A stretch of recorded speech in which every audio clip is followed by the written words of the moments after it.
There's a moment, you probably know it, where you're just sitting somewhere, not doing anything in particular, and something someone said 3 days ago starts playing in your head again. Not the whole conversation, just that one sentence, that one tone of voice.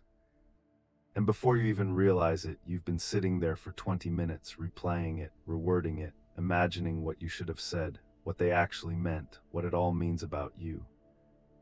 About them, about everything. You haven't moved, but inside it's been exhausting. That's the thing nobody really talks about. It's not that life is so difficult. It's that we hold onto pieces of it and carry them way past where they belong. We take something that happened, something real, maybe painful, maybe just awkward, and we bring it with us into the shower, into dinner, into conversations that have nothing to do with it. And the strange part is we think we're doing something, we think we're working through it, but are we? I have a friend who went through a hard breakup about 2 years ago. Not a bad person, not a dramatic situation, just two people who didn't work, but for months after, every quiet moment he had, he was in it again. The last conversation, the things she'd said. The moment he knew it was over, he'd analyze it from every angle, run through it again, try to figure out if he'd done something different, whether things would have gone differently. He wasn't grieving anymore, he was more like orbiting, going around and around the same point without ever landing anywhere.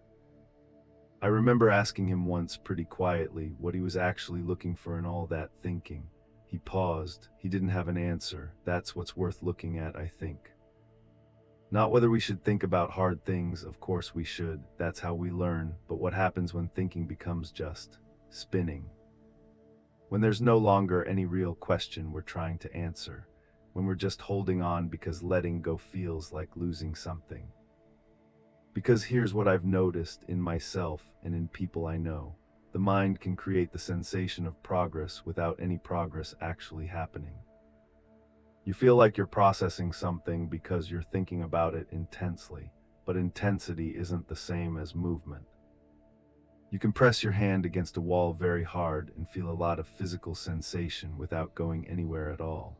There's a weight to that, literally a weight. If you've ever spent a day mentally fighting something, a worry, a resentment, a conversation you can't shake, you know what I'm talking about. By evening, you're tired in a way that sleep doesn't quite fix. You didn't run a race. You just held something very tightly for a very long time, and the cost isn't just the fatigue. It's everything that didn't happen, the actual conversation you were half present for, the meal you didn't really taste. The moment you were technically in but mentally somewhere else, rehearsing, replaying, calculating. The past is already gone. That's the simple thing we forget. We carry it as if it's still happening, still changeable, as if thinking about it enough will somehow rework it into something better. But it doesn't work that way. The event is closed. What remains is only what we keep bringing into this moment with us. And that's something worth noticing quietly, without judgment. We have a choice about what we pick up and carry forward, even if it doesn't feel like a choice. This is where it gets interesting, I think, because it's not about forcing yourself to stop thinking. That never really works. Push against a thought hard enough and it just digs in. It's more like noticing what's actually happening when you replay something for the 14th time, not narrating it, not explaining it to yourself, just looking honestly what's there. Usually something that wants to be resolved, a tension that didn't get to finish, maybe a hurt that never quite got acknowledged. And instead of sitting with that directly, the mind turns it into a story and runs it on loop. The loop is never really about the content of the story. The loop is the mind trying not to feel what's actually underneath it.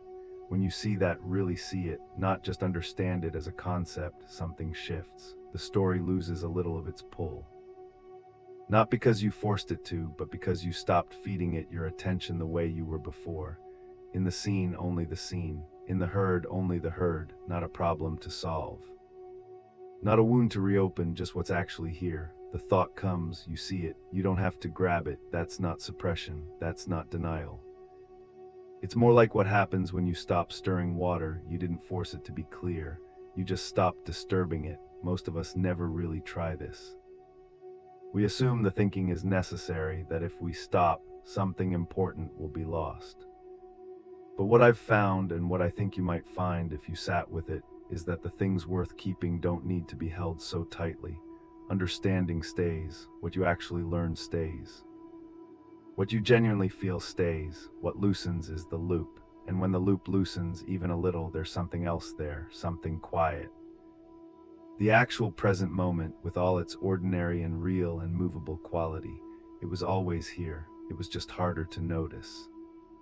If any of this felt familiar, it might be worth sitting with it a little, not to analyze it, just to notice what's actually there.